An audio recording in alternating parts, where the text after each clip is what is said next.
Hello everybody, my name is Benjamin Bloom. This is the Benjamin Bloom football channel and this is the Championship by numbers. We're going to look at the statistics, what it takes to get out of the Championship mathematically, get into the playoffs, to survive. We're going to look at the myths. Can we debunk some about relegated teams, about promoted teams and about parachute teams? And we're going to look at those goal scorers there. So let's try and give you some lovely facts in your armoury when you're chatting Championship here. I am defining the Championship as starting in 2004, 2005 when they rebranded it. So we've got a 16 season sample size. If you believe that is too small a sample size, then you should probably start watching. Stop watching even. And I would suggest you go and make a video of your own and go and do the maths and add up over 25 years or 30 years. I think 16 seasons is plenty given the stuff with the Premier League and the cliff edge.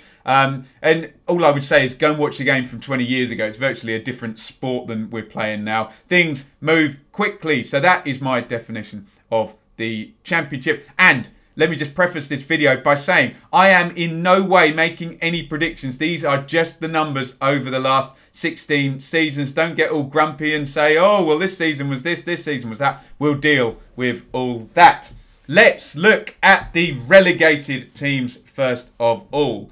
And I have looked at the last 18 relegated teams. So pretty decent sample size there, I think. And the average position there is 9.66. So if your team is relegated, on average, they will finish between 9th and 10th. However, that does not tell the whole story because there is a big split here with what happens with relegated teams. You can see 5 relegated teams have immediately got promoted. Newcastle and Burnley there finishing first, Norwich winning the playoffs, and Fulham and Hull also winning the playoffs.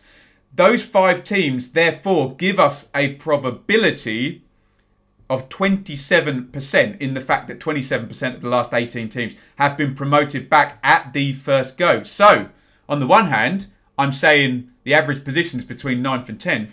On the other hand, I'm saying nearly 1 in 3 is promoted back at the first go. A bit more of a mix there. Obviously, West Brom losing in the playoffs in 18-19. And then we go down 8th, 10th, 11th, 12th, 13th. And we start to get into basket case bottom 8 mode there. So what I would posit the theory is we can split these teams into 3. We get the teams that cope with the relegation and the chaos, soldier on, and they finish in the top 6, basically. They have a good season. We get the ones that are in transition. Maybe they change their manager. Maybe their players win some, lose some, and they're somewhere in that middle third. Then we get the basket cases, don't we? We get Hull in 17-18, finishing 18th. Leonard Slutsky there, didn't work, did it? Huddersfield last season, well, they gave their parachute money to the old owner in the new purchase. And Sunderland, skewing our numbers right royally, finished bottom because Ellis Short, he wanted out. He didn't invest any money. He took all the parachute money. He went through 3 managers and they finished bottom. And I'm sure you all saw about that on Netflix on the Sunderland Till I Die documentary. Therefore, there is a 6% probability of a newly relegated team going straight through. However, it's in the main good, as you'd imagine, with parachute payments and in the half Premier League squads often left for that first season. It works quite well. So between 9th and 10th, with a 27% probability of being promoted back in the first season, and let's count them up: 1, 2, 3, 4, 5, 6, 7, 8 out of the last 18 finished in the top 6. You'd take that, wouldn't you? Let's have a look at the newly promoted teams up from League 1. Congratulations to Brentford, the highest finish. No one's managed to, and again, I've done the last 18. No one's managed to go straight through, straight up in a double promotion. But Brentford, the closest, finishing in the playoffs in 14-15, losing into Aitor Karanka's Borough. In there, Wolves, the same season, 7th for Neil Harris's Millwall. 8th, Chris Wilder's Sheffield United. Well, they were on quite the journey, weren't they? They finished 10th in their first season. Simon Grayson's Preston, Paul Heckingbottom's Barnsley. And then Tony Mowbray's Blackburn 15th. And we start to get to the bottom 6 teams where the majority, as you'd imagine, of newly promoted teams finish. 1, 2, 3, 4, 5, 6, 7, 8, 9, 10, 11 of the last 18. So let me just say that again. 11 of the last 18 promoted teams finish in the bottom 6. 8 of the last 18 relegated teams finish in the top 6. So you can see Luton surviving last season brilliantly, Burton as well. And then the most common position, 21st, outside of that relegation zone. Then we get our relegated teams, Charlton, Rotherham, MK and Wigan all came up and went straight back down in the first season. Therefore, average position, 16.55, so between 16th and 17th. No teams promoted, a 0% probability of promotion based on the last 18 teams up. 4 teams relegated. Therefore, a 22% probability that you will be relegated. So, more chance of being promoted having been relegated from the Premier League than relegated having been promoted from League One. However, still nearly 1 in 4 teams that goes up comes down. And it was nearly 1 in 3 that goes down comes up. As you'd imagine, given where they're coming from. Let's have a look at those pesky parachute teams there. We talk about the distorting effect of parachute payments. Now, I am not positing any opinions based on this. There are obviously 100,000 other factors into a team where they finish in the league. But I will look at the what happened to the teams that did have parachute payments. You can posit your theories as to the other factors, but let's just do the numbers and stick with it and keep the opinions out. The facts are 120 teams competed in the last 5 seasons. I've used 5 seasons because that is when parachute payments got their most bloated and went down to 3 seasons. So you get that astronomical first season one, which makes a difference. 41 teams had parachute payments out of those 120, either year 1, 2 or 3. 79 competed without. So twice as many teams compete, 2/3 basically, and without, and 1/3 with. Of the 15 teams promoted, 8, over half, did it with parachute payments, 7 without. However, remember, we're talking about a much bigger number didn't have them than did. Okay? So, 19.5% of teams with parachute payments are promoted. That is the fact over the last 5 seasons. 1 in 5 teams with parachute payments are promoted. 8.86% of teams without parachute payments are promoted. So that is more like, well, less than 1 in 10. Therefore, you have twice as good a chance to be promoted with parachute payments than without. Statistically, no opinion attached to this whatsoever. Of the 15 teams relegated, 2 managed to do that with parachute payments. We're talking Sunderland and Wigan. Both had a parachute payment and got themselves relegated. Therefore, 4% of teams with parachute payments are relegated. 16% of teams without parachute payments are relegated. Those numbers don't seem giant because obviously only 3 in 24 teams each year are relegated. Obviously, same with the promotion. But what it does show us is that you're 4 times more likely to be relegated without parachute payments than you are with parachute payments. That would stand to reason, I think. Therefore, and again, no opinion attached to this about, you know, whether teams deserve to have them or not. Here are the facts, though. Teams with parachute payments are over twice as likely to be promoted, and teams without parachute payments are 4 times more likely to be relegated. These are just the numbers. Don't get all funny in the comments. It's just the numbers. Use it as a little bit of statistical information, okay?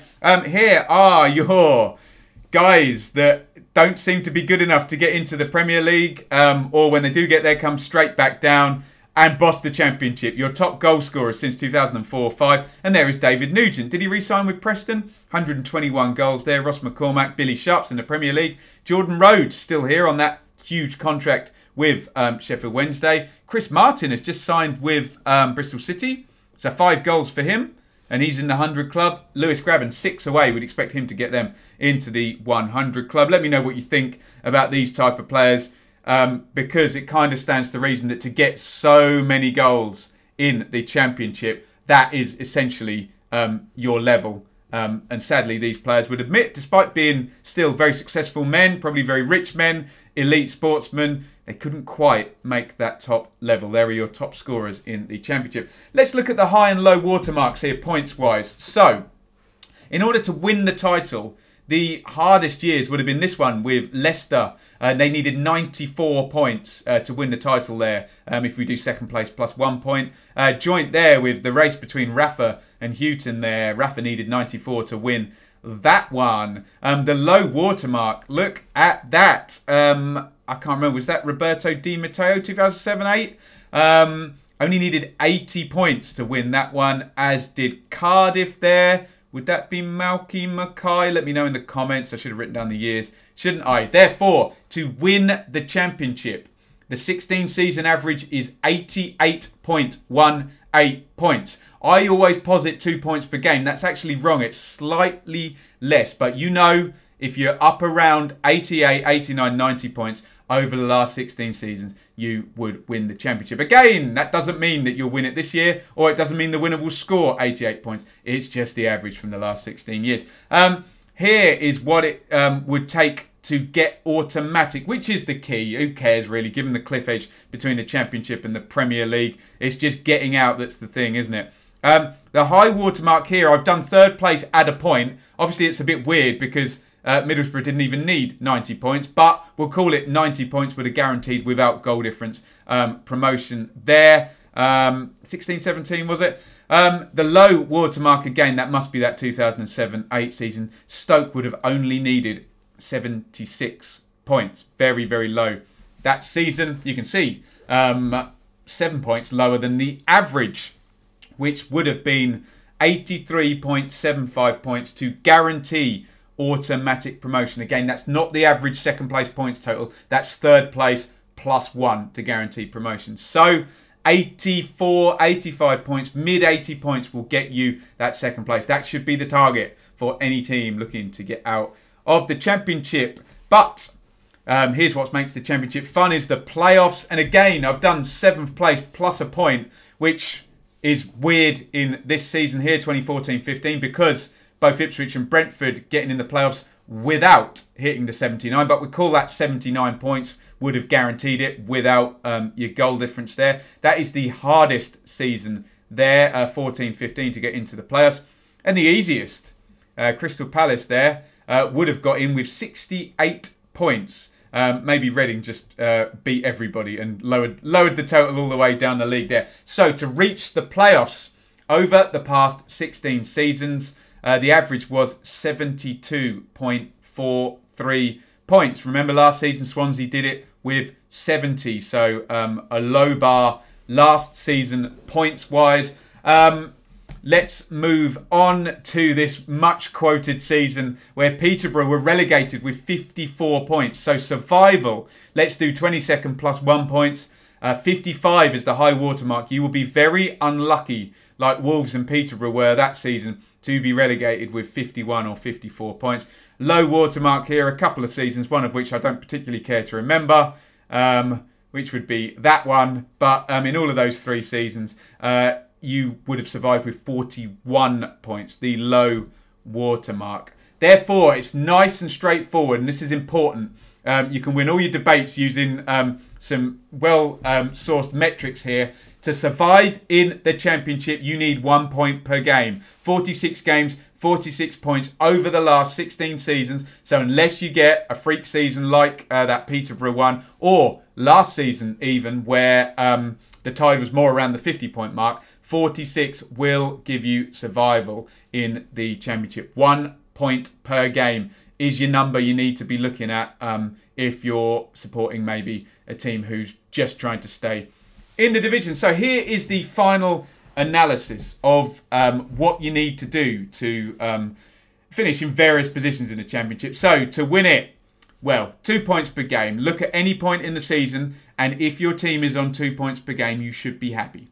Especially if you do it after one game, because that would be impossible, wouldn't it? 2 points from one game. But there's your rule of thumb, 2 points per game. Remember as well, if you're watching the table, there will be a number of teams that start over 2 points per game, maybe for 5, 10, even 15 games, and then it drops down towards the end of the season as the cream rises and the proof is in the pudding, to use a couple of food-based cliches. Automatic, you're looking at 84, so 1.8 would be your rule of thumb there. To get in the top 6, it's not quite win 1, lose 1. That would be 1.5 points per game. But 72 will get you into the playoffs. I can't figure out the maths, whether it be, I don't know, win 1, draw 1, lose 1. Does that bring you above? Yeah, that's 1.66, isn't it? 7 over 4 games. I can't add it up. Someone will let me know in the comments. That's what you're looking for the top 6 there.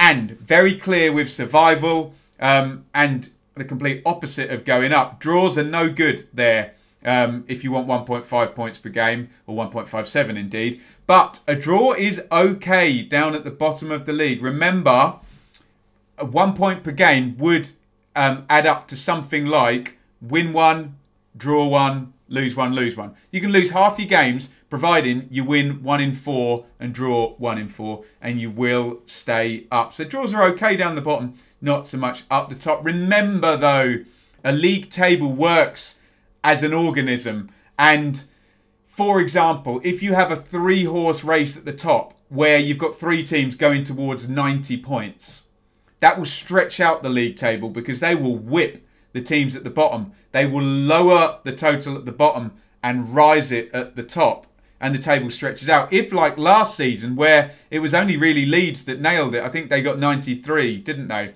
And then the bottom of the table don't allow themselves to be whipping boys, and you kind of have a 1-horse race in the end at the top, then the table all squidges up. So one end informs the other. If you get a big chase at the top, then, you know, a 3-horse race is the perfect thing for a high total. A 5-horse race, and then it's a lower total because they take points off each other. So that's the traditional thing in the Championship. 3-horse race for top 2 and a low, you know, a couple of whipping boys at the bottom. We'll see what happens this season. If you're a Sheffield Wednesday fan, you will be looking at survival there, -12. So you'll be looking at 58 points, which I think is probably about 1.2.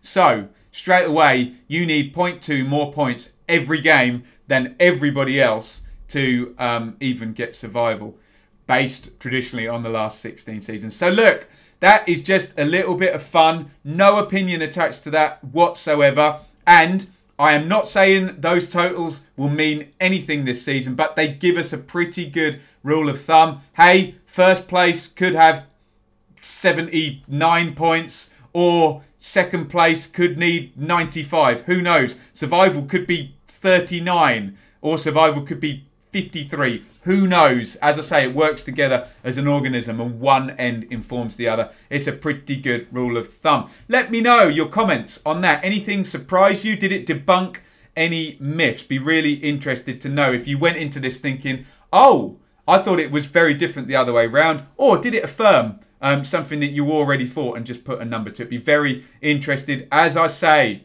just a bit of fun, and it's not in any way predictive of anything. And particularly because I know teams get prickly about the parachute payments, that is just the numbers. I know and I understand that if a team gets promoted, there are 100 reasons why, and a parachute payment is one of those reasons. Might be a big reason, but it's one of probably 100 reasons. I get it. It's just the numbers for the time being. Right. Speaking of numbers, please support the channel and improve my numbers here. Get involved in the comments. Hit the subscribe button. 11,838 gets to 12,000. Come on. Get commenting, like I said. Join our fantasy league there, T5QBR0. You can listen to all these shows as a podcast if you do not want to look at my face. You can support me here. I don't have a job. I'm madly making a go at this. We'll see how I get along. But I do need your help in the meantime. If I was talking about 111,000 subscribers, maybe ad revenue would sort me out. But I do need some other income streams here. So, amazon.co.uk/shop/the Benjamin Bloom Football Channel. I've made some fun lists. The products in this room. Some hair products because I get asked about it every day. Go and buy one of them and I get a little kickback. Subscribe via Patreon for $3 a month, the bottom tier. That's basically just a donation. And I say thank you very much, and you get your name in the description. For $5, you get some extra Patreon-only content, Q&As, and Patreon-only vlogs. And there is a higher tier there, which then parlays into sponsorship. The higher tier basically involves you sponsoring a series of shows on here. So if you still have money after COVID, I don't know if anybody does, you can help me out not at a business rate, but at a fan rate in terms of sponsoring the channel. And if you do run a small business and you want to be promoted, we reached nearly 500,000 views over the past 3 months. Hopefully that number will be going up as we grow. Then you can help me out and sponsor the channel. That was the championship by numbers. I've drunk too much coffee. I'm speaking really, really fast. Get your thoughts in the comments and I will see you on the next video. Over and out.